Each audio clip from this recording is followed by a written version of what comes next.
Hey y'all, welcome back to Let's Talk About It with Courtney. I am your host, Courtney Carroll, your locally licensed therapist in both Washington State and North Carolina, your connection coach, and of course the host. I had to take a break last week, my mental health and just getting over sickness and just all the crazy things, and I had sat down and recorded and I wasn't happy with it and it just didn't feel like great. So I am a week behind, I will admit it.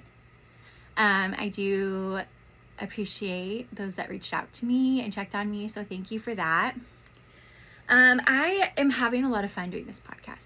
I didn't think I would or really could put myself out there, and now it's been, since August, and it's growing and I'm getting a lot of good feedback. I've now had a couple guests and I have more coming. I have 2 amazing women already on the docket to record in this next month. So I want to say thank you to the girls that have been on here, the women that have been on here. Sorry, girls. And I just am really grateful for it. And if you are interested in being on the podcast, please DM me, message me. All my information is at CourtneyCarroll.com or my social media. Let's Talk About Courtney on Instagram. But anyway, so I just thought we'd get right into it. So if you are a first-time listener, I do this every episode. I kind of explain, I treat this just like a therapy session, which means I don't always know what I'm talking about when I basically hit start. And I kind of use this as a login. And when I'm looking over there, that's my computer. That's where I log in for telehealth, for my coaching and clinical clients. And I do it because it makes sense to log in. But here I press play, right? And I'm I don't really know. So there's no teleprompter. That means you might hear a dog barking in the background, or I might slip over my words, or whatever that means. I'm just trying to keep it as authentic to myself and what I would do in a session. I do spend about maybe max 5 minutes prior to hitting the start button and just kind of checking in with my intuition and myself and being what do I want to talk about today, or what's been a theme this week. I try to record Thursdays or Fridays, because if it's a theme for multiple clients, it might be a theme for a listener. So the biggest thing I think that came up to me this week is the word surrender.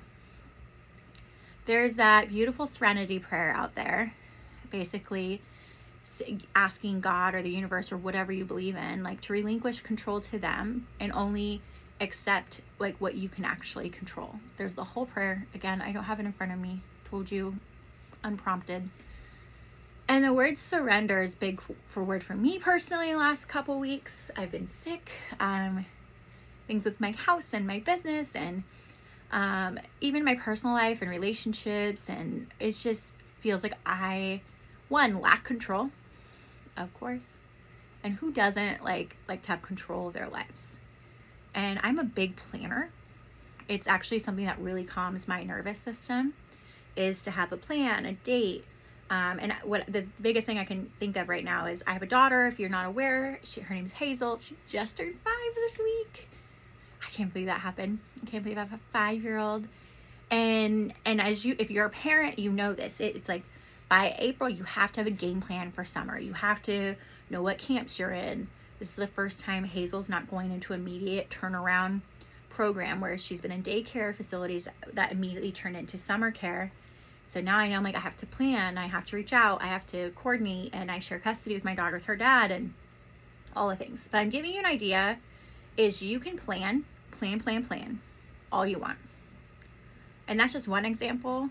Another one, I moved here from North Carolina and I was engaged. I was planning a wedding. I was planning a future.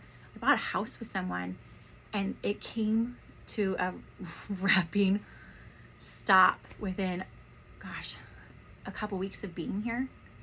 And if you know me, that's wild. And there was no plan for that. I wasn't planning on moving across the country, even though I'm home and in Washington State's my home. I had lived and built a beautiful life in North Carolina. I was married, not married there. I was married for 11 years. If you're a first time listener, I was married, I'm divorced. And we built a beautiful life there in a community. And then even after our separation and later our divorce, there was a life built there. And I was coming back and I wasn't really sure what to expect. But I was in love. I was in love with someone. I was expecting to talk about this today, but here we go. I'd known since I was 11 years old. We grew up in church together. Our parents sang worship together. His dad had actually taught me Sunday school at one point in our lives. And gosh, we just grew up going to youth group camps, summer camps, everything. Like, nothing. Like, and we were friends our whole childhood. And even as young adults, we kept in touch, I think, all the way until our early 20s. So when we reconnected, it was amazing and easy. And I'm glad I did have that experience with him. I got to experience love on a whole different level. But when I came here and I realized he had problems and hid things from me, and just dealing with alcohol issues and coping skills, and like not realizing when you're in a long distance relationship, you don't see things. And gosh, I think it was like 48 hours. I might have talked to this on the episode. I had like a red flag. I'm like, I'm not even here for 48 hours. And there's a red flag. And I take such, gosh, I don't even know how to say it, but like a big honor to, like, the biggest role I play in my life is my daughter's mom. I am her guardian. I would assume her dad would say that too. Like, we're her protectors, her guardians. Any parent out there, like, would probably agree, like, that your biggest, that's your responsibility. Maybe that's the word. Biggest responsibility there is. And what a privilege it is to have this responsibility, right? So the red flag popped up, had a good conversation. I thought it was handled. I picked up my daughter from North Carolina. We started school here, and then it became a reality where this problem wasn't going to go away. And I think within a week or two of my daughter being here, I ended the relationship I moved across the country for. So and we'd bought a house. It's been a nightmare this last, year. April will be a year. And God, if you had asked me if I ever saw this coming, I didn't. And when you surrender, like, it's even hard to say that word with that situation, and even life planning with my daughter now, and coordination and everything, like, what was the purpose of all of this? Why did that happen? You know, I was responsible. There was plans. We've known each other forever. And the house situation. And I think we've all gone through these things. Not all of us. I hope you didn't, by the way. Please don't. Be very careful before you buy a property with a person, you know, maybe spend years together. That this won't happen to me again. I'll be very clear. But I learned a very valuable lesson from it.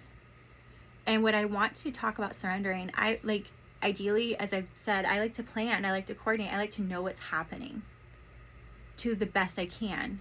And I think it's because I was taught that as a kid.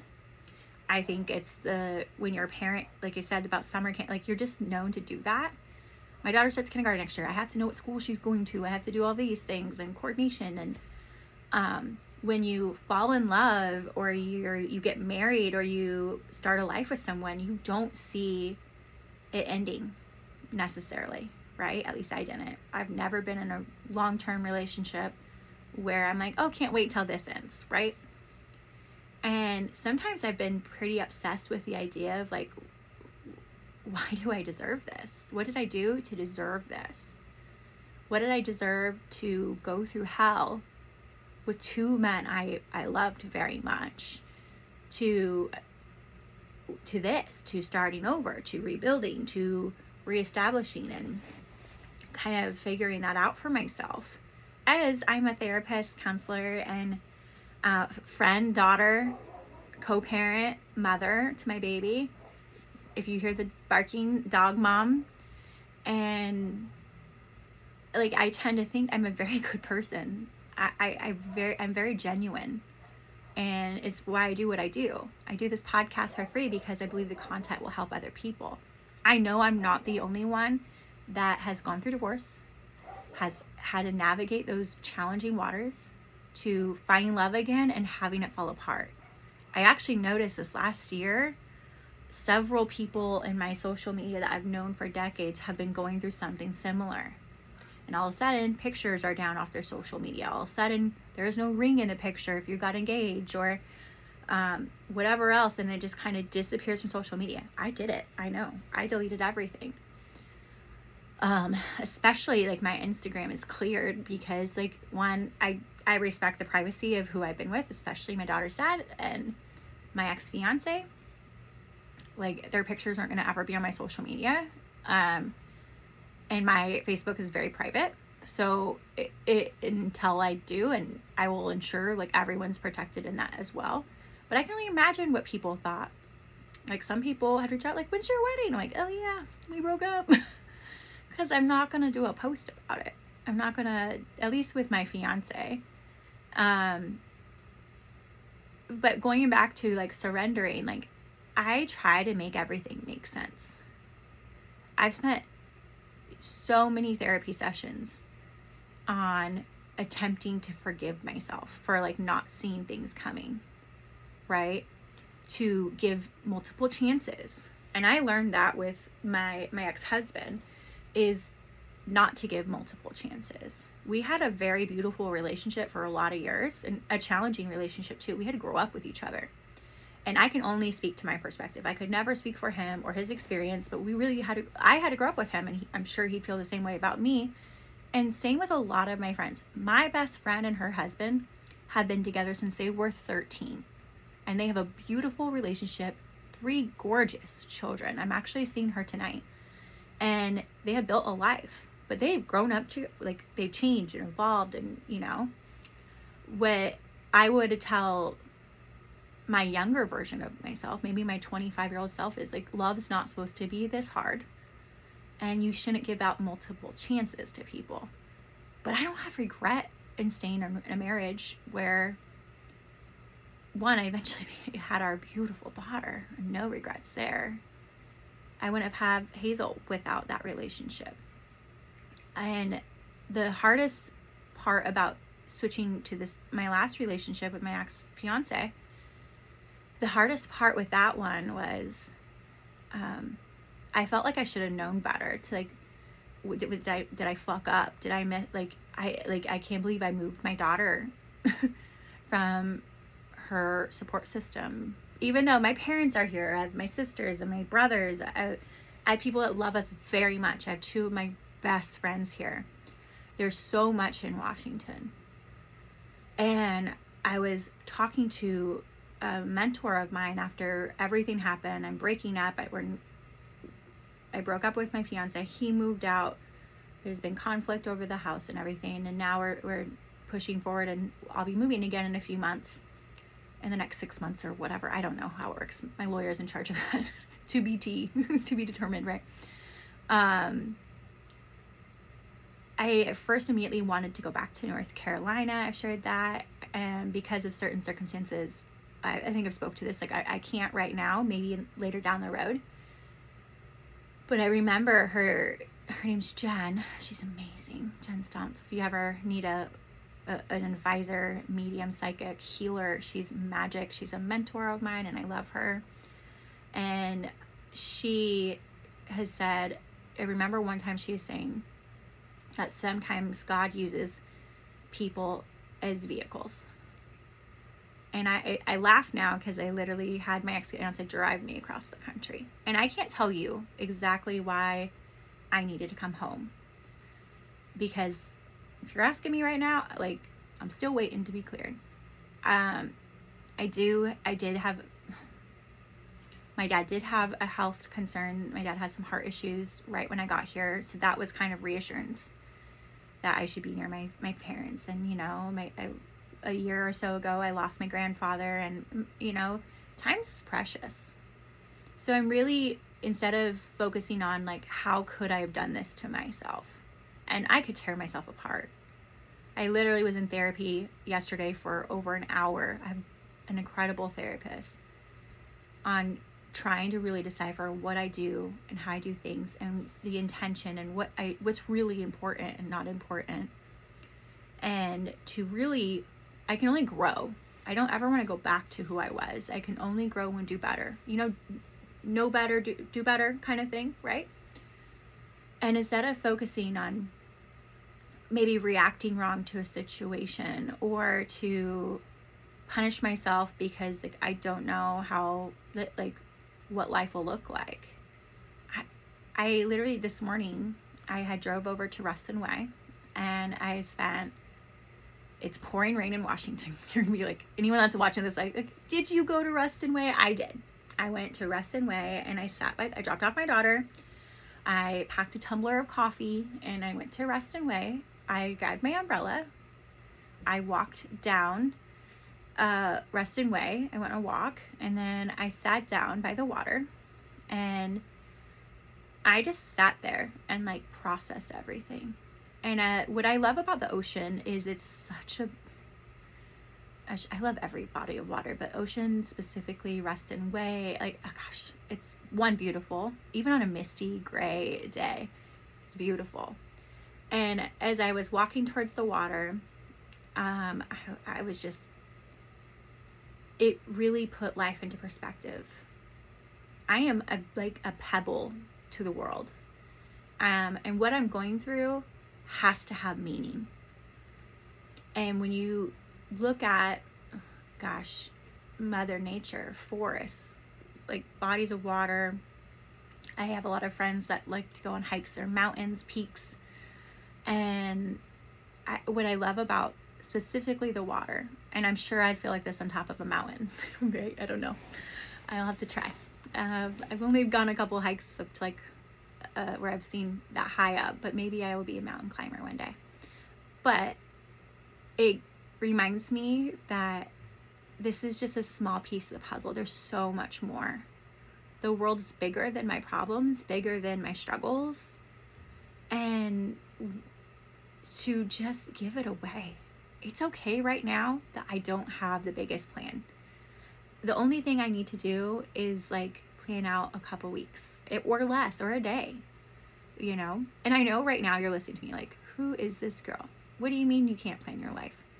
Yeah, I mean, make it adjustable. Like, for example, I plan on only staying local. I'm going to live in downtown Puyallup or Sumner. I'm not moving further than that. Yeah, no, I'm staying as local as I can. And so really, I don't need that exact like place. My daughter's enrolled into kindergarten. That she can always enroll to a different kindergarten. She's fine.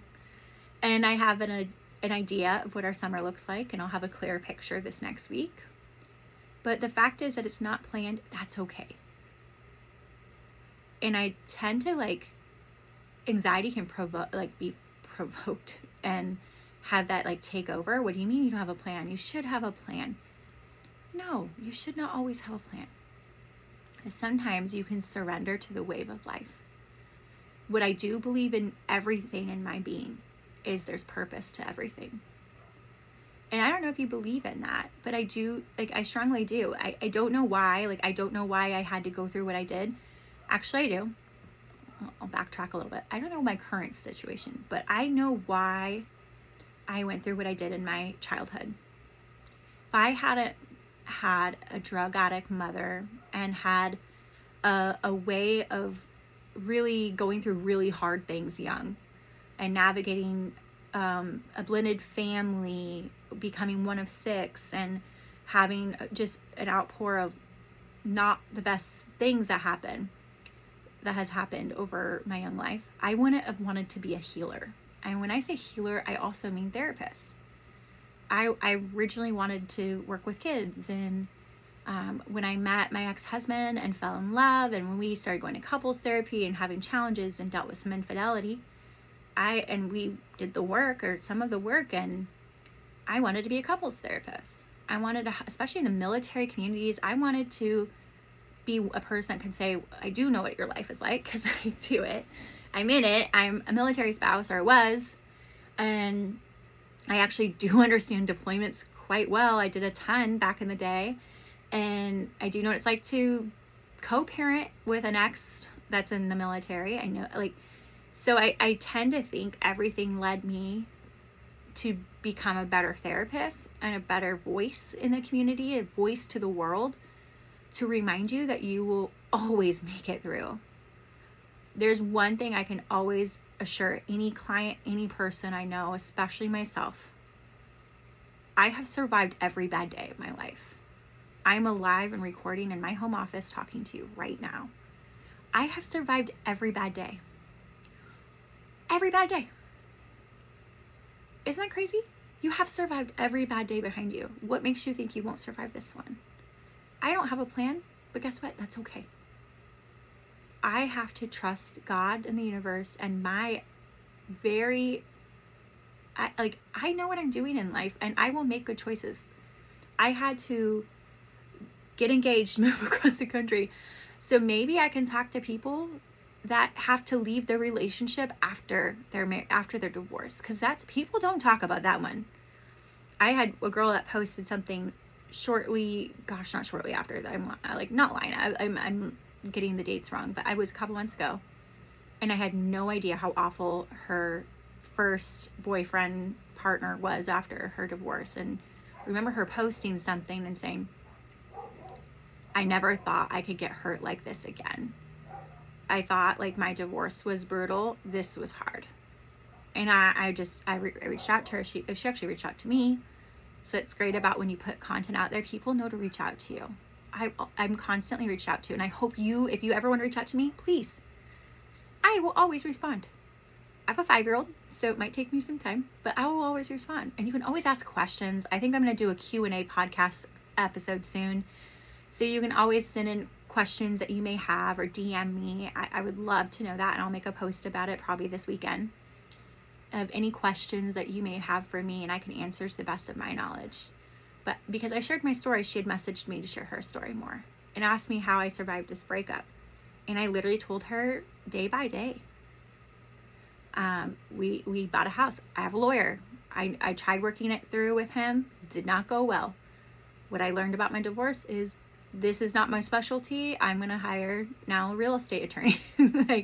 And I no longer will communicate with that individual. And that, we don't have kids, so why would I have a relationship with him, right? I only have a relationship with my ex-husband because he's the father of our daughter.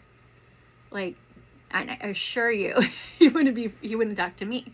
I don't think anyone would really spend a lot of time or talk to their exes if they didn't have to have a co-parenting relationship or some type of, maybe you have friends in similar circles and you might do barbecues or something together. Outside of that, there's no way I was going to stay and be someone's friend. But what I did learn is I knew I could fall in love again, you guys, big time. I fell not hard. I did fall hard, but when someone loves you the way my ex-fiance loved me, and despite his faults and how he didn't go to therapy, he needed a lot of therapy. He needs healthy coping skills after everything he's gone through life. But what I learned from my ex-husband and what I put into that, I don't wait around. I had conversations to tell him hey, this is making me nervous. Hey, you need to work on this. But I now listen to people's actions. Actions speak louder than words. And that's not cheesy. There's a quote I promise will be tattooed on my body. I've said this for years. I can't believe I don't have it on my body yet. Your actions speak so loud I can hardly hear you. And that's an Emerson quote, I'm almost positive. Your actions speak so loud I can hardly hear you. And I remember breaking up with my fiance and saying your actions speak so loud I can hardly hear you.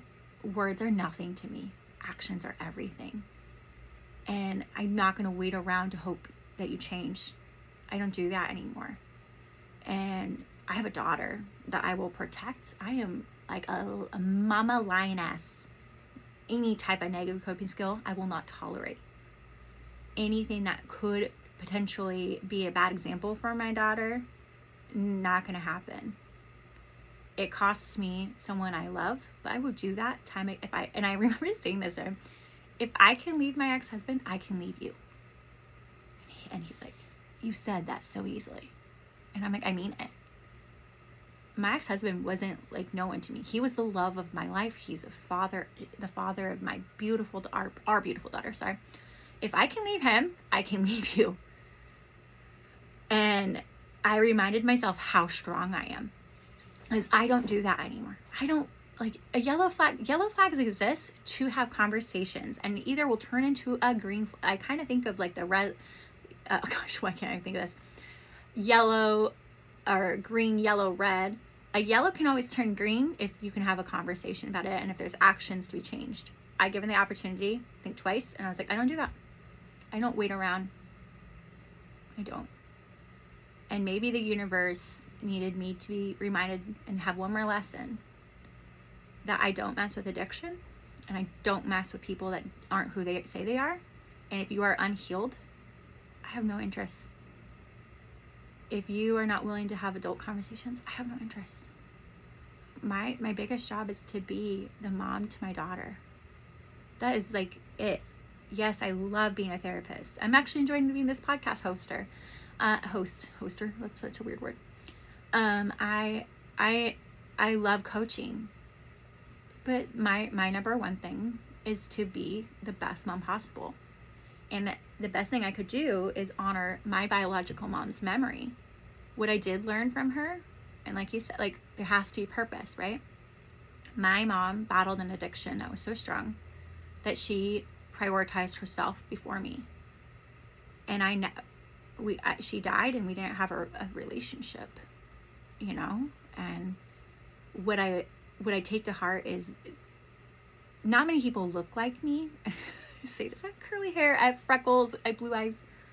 And when I think about my biological mom, she, besides my eye color, she has straight hair. You guys aren't gonna believe me, but I look a lot like her. If I had my hair straight, I look so much like her. The freckles, the bone structure, it's to her to a T. And I was so jealous of my older siblings, Preston and Shannon, that they got to look like my dad. Because I'm like, well, it must be so nice. And I always looked like my mom. And my younger brother looked a lot like my mom too. But like we looked very different. But like I was like her reincarnated, but with curly hair and blue eyes. And like body, like not body, she's tall too. You guys, this doesn't make any sense, but it's making sense to me. But anyway, if you took a picture of us, we would be very similar. It is like crazy how much my daughter looks like me. Crazy. Long curly hair. I was at my niece's birthday party the other day. She's bouncing around and I was talking to my brother Preston and it was like seeing a younger me jump around. She's got blue eyes, curly hair, her freckles are coming in. She actually counts them, which she's doomed because her dad and I both freckles.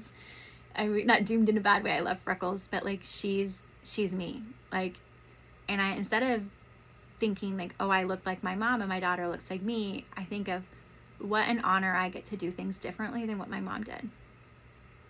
What an honor I got to go to therapy and work on myself and heal myself unlike my mom. And then I am instantly never going to be with someone that has addiction issues because it is clear. It is clear and I know where it goes. And no, my baby won't have that. I will protect her unlike how my mom protected her children. And I'm not mad at my mom. I'm not using this, but I'm giving you examples of why we go through things. Why is there purpose in it? I now work with people that have lost parents or like it's hard to mourn a parent that you weren't very close with since you were a kid. I was a mama's girl all the way until I was 10, you know, at least. And then losing a parent to addiction. And like literally I have an episode called losing my mom twice. Because I did. I lost my mom around 12, 13, and I lost her again when she died. And I can help people and relate and empathize and sympathize with those people. And that's why I think I have this chair in my room and get the privilege of working with y'all. I now work with divorce and infidelity and gosh, starting over.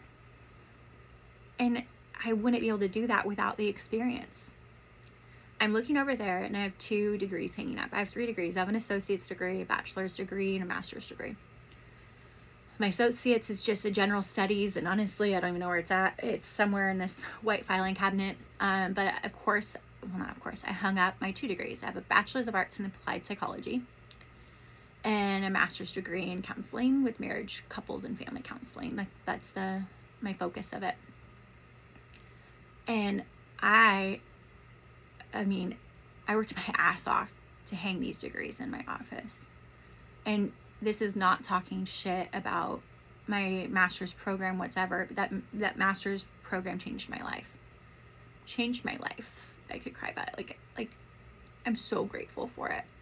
And I'm honored that I did all the work with clinicals, internships, and my associate hours. It's over 2,000 hours you work as an associate. And I am honored to work up the group practice I did before. I worked at an amazing group practice called Awakenings in Raleigh, North Carolina. I got to learn on from one of the top sex therapists in the world. And a year and a half after, 2 years-ish, whatever it was, I was able to be in a position of opening my own private practice. But I'm telling you right now, yes, those degrees, one day I need them to be a licensed therapist. And the trainings I've experienced have made me better, for sure. But nothing helps me connect with I will not use that word again, a client, more than my lived in experience. Nothing. That is like my bread and butter. It's how I connect. It's how I can literally, connect with my heart with people. Because in grad school, you're taught to be a stranger. Like, you're not supposed to share much about you. My biggest strength is I can empathize. Women come to me, men come to me to work with broken relationships or grief work because they know I've gone through it. They've either listened to a podcast episode. I get referrals from some of the, I'm always honored to get a referral, but some mentors of mine that I look up to very much. But they're like, you'll work with Courtney. She's gone through divorce. Oh, you're going through co-parenting and difficulties. Court's your girl. Oh, you had this massive breakup after your divorce and you thought you were going to find the love of your life. Here's Courtney's phone number. Because people want to feel connected. They want to connect to your story. That's essential. And I'm not saying any other therapist that does things differently is bad. I think everyone and all their approaches have meaning and depth, and the right person will find them. But I have learned that everything I've gone through has brought me purpose, clients, and brought me to what's next. So I am officially telling you guys, I'm surrendering to the universe. I'm surrendering control of what's going to happen and trust that not only have I gone through every bad thing, but I have become a better, more evolved person for it. And if you are struggling, if you don't know why you're going through something, and how dare you fucking say there's purpose to this, Courtney, I do challenge you to either take a look inward at yourself, whether that's alone or not, or book a session with me. I will help you get through it, and we will find purpose and meaning. We might not find it right away, because the first part is healing that heart, don't reach for answers right away, but knowing everything I've gone through has had purpose. If I wouldn't have gone through what I've gone through with my mom, I don't think I would be the mom I am today. No, emotional, not a fucking chance would I be the mom I am today. Because I was never the biggest priority. Never. My daughter is everything. And I know, I can't pour from an empty cup. I take care of myself. I now know to take care of myself so I can be and show up to be the best parent I can to my daughter. But my mom couldn't do that for me. So I learned a lot of what not to do. A lot.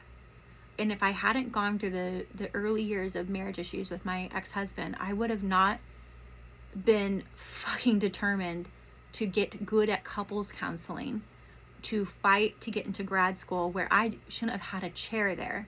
But when I interviewed, I explained, this is my community, the military community. This is what I've gone through. And I belong here. I want to change couples' relationships. I need to do this. I got in. I was not the best writer. I don't know if I've ever shared this story. I remember interviewing in grad school, and they were like, do you know what you struggle with? And I was like, oh, we're talking about my writing. I haven't had a writing class since I was 17, 18. And they were doing APA format. I only knew MLA, and I'm still not the best writer, y'all. Still not. But when I shared my heart and said my story counts and I'm supposed to help people go through what I've gone through, I not only got into grad school, they built a writing program for master's students that are like me, that never existed, because I deserve a chance at the table. That program, I believe, still exists, the Mac Writing Center. And there was tutors and people that helped me write my papers and helped teach me something I didn't know, because they believed I was on academic probation. I graduated with honors. I believe, the first hired out therapist. I was hired 3 to 6 months, 6 months before I graduated. I had job offers. Like, I belonged in that program. But if I hadn't shared, if I went through all of this with my ex-husband, my child, like, I wouldn't have been there. Fast forward later, I wanted to work at Awakenings and sex therapy because I knew I struggled with sex. So I needed to do this. And my military community at the time, because again, I was a very dedicated military wife. Like, we need to have this access. I got hired by someone I never thought I would be in the same room with. I got to be trained by Dr. Lori Watson, George Fowler. Gosh, to me, the king of emotion-focused therapy. Dr. Hawk, if you have not met him, he is a sensational teacher. I have got to eat dinner with these people. And I would have never had an opportunity if I didn't declare that my past and everything I'd gone through I needed this because I needed to be an advocate for this. And I don't know exactly how I'm going to build this last year, but I know there will be purpose. I know I'm going to help. And I know it was not for nothing. So I surrender control. I will work on always learning from my mistakes, forgiving myself for not knowing, only time could teach me and show me, and to say, okay, thanks for the lesson. I will not take guilt and shame with me to my future. And I challenge you not to either. You can leave it behind.